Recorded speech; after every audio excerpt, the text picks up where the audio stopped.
So my go-to bino traditionally has been a 10 power, but lately I've been moving, playing around with the different scenarios and different styles of hunt or different hunts that I go on, and kind of just 10 has always been like my lowest. I've never used eights because in the mountain hunting environment, I just don't think that eights are something that is a huge benefit.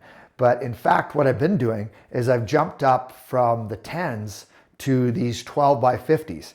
Now, this is the UHDs, the Razor series, and using these 12 by 50s, I've actually really gotten used to them and enjoy them because of that little extra magnification. And it's also it's got a 50 on the end, where say the 10 by 42s, just a little bit less area to cover. Now, the 12 by 50s, I can't quite hold them as steady as I can the 10s, which makes sense.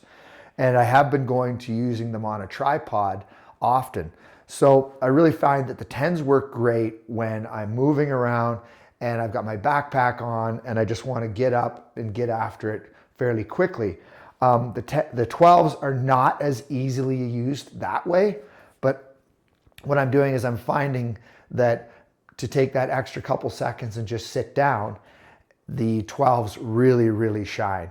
And sure, if I'm looking at something close, I can use the 12s, hand hold them with my backpack on, and I don't have a huge penalty that way.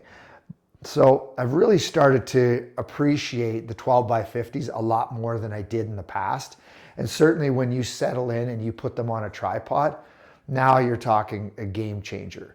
So I think that, I'm not completely getting away from the 10s, but certainly when it comes to, say, goat hunting, I think that they are more of a benefit than not, because you really need that extra magnification when you're trying to judge, and maybe you don't want to pull that spotting scope out every time.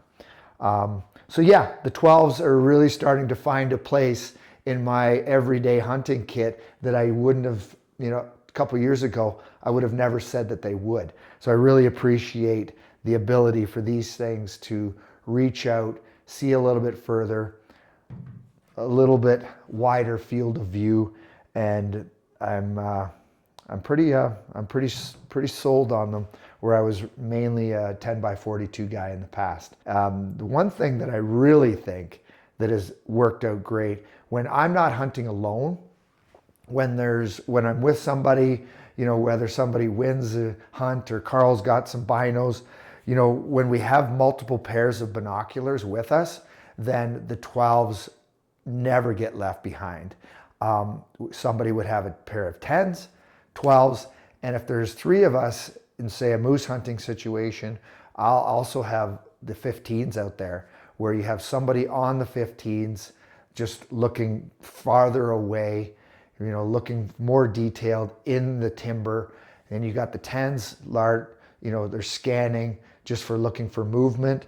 And then you got 12s. So you've got a variety of different binoculars out there doing different things at the same time, just maximizing your opportunity, maximizing potential to catch a glimpse of an ear flicker or a horn, an antler in the trees, you covering all those bases.